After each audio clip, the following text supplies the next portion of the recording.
বাংলাদেশের সংখ্যালঘুদের উপর নির্যাতনের প্রতিবাদে আজ শনিবার সন্ধ্যায় লক্ষ্মীপুরে পয়লাপুলে এক বিশাল প্রতিবাদী মিছিল আয়োজন করা হয়।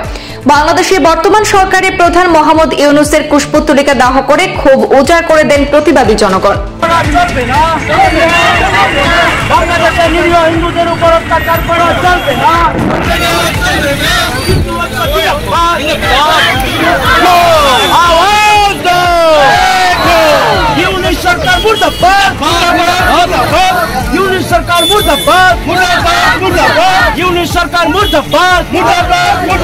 প্রতিবাদী মিছিল থেকে বাংলাদেশের অন্তর্বর্তীকালীন সরকারকে কড়া হুঁশিয়ারি দেওয়া হয়।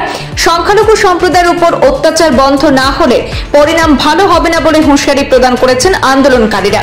পয়লাপুরের সম্মিলিত নাগরিক মঞ্চের উদ্যোগে এই প্রতিবাদী মিছিল আয়োজিত হয়। আজ প্রতিবাদী মিছিলে কয়েক শত পুরুষ মহিলা অংশগ্রহণ করে বাংলাদেশ সরকারের বিরুদ্ধে ক্ষোভ উজাড় করে দেন। আজকে বাংলাদেশে যেভাবে হিন্দুদের উপর অত্যাচার করা হচ্ছে সেই নিয়ে আমরা পয়লাপুরের চৌমাথা আমরা মহিলা এবং পুরুষরা মিলে আমরা বাংলাদেশের বিরুদ্ধে মিছিল করেছি এবং ইউনিশ সরকারের কুশপুত্তলিকা দাহ করেছি। আমরা চাই এবং বাংলাদেশ সরকারে হুঁশিয়ার দিতে চাই, আগামী দিনে যদি এইভাবে আমাদের হিন্দুদের উপর অত্যাচার চলে তাহলে আমরা এমনি হাতে বসে থাকবো না, আমরা অন্য কথা ব্যবহার করব। বাংলাদেশে যেভাবে হিন্দুদের উপর অত্যাচার চলতেছে আমরা তো নীরব থাকতে পারি না, আমাদের এটা প্রতিবাদ করতে লাগবে।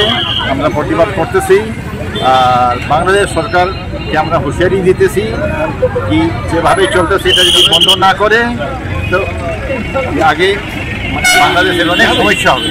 বাংলাদেশে হিন্দুদের উপর নির্যাতন চলছে, মাইনরিটির উপর খুব নির্যাতন চলতেছে, নানাভাবে এদের উপর অত্যাচার হইতেছে। এদের সেই জন্যই আমরা এটার প্রতিবাদ করতে চাই, আমরা প্রতিবাদ করতেছি আর আমরা বাংলাদেশ সরকারকে হুঁশিয়ারি দিতেছি।